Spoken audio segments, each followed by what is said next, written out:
How to enable Facebook share button on your Facebook. To do that, you can simply open your Facebook from your Google Chrome or install the Facebook app. Here, I opened my Facebook from my Chrome, or you can open it from your browser as well. So when you see your post, you will see there is a share button here. And there is share button given in many posts, but you can see here is no share button. So how do we share it?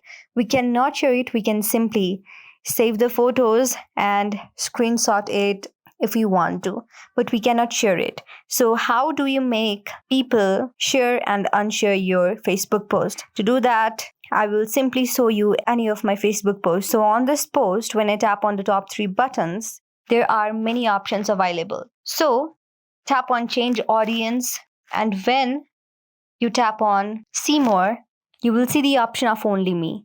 So now when you enable this option, nobody else will be able to share your Facebook post on their feed. They can simply screenshot or screen record your Facebook post, but they cannot share your post. To make anybody able to share your post, what you should do is change the post into public. If you do this, then any person that are your Facebook friend, or either they are not your Facebook friend, they will be able to share your Facebook post.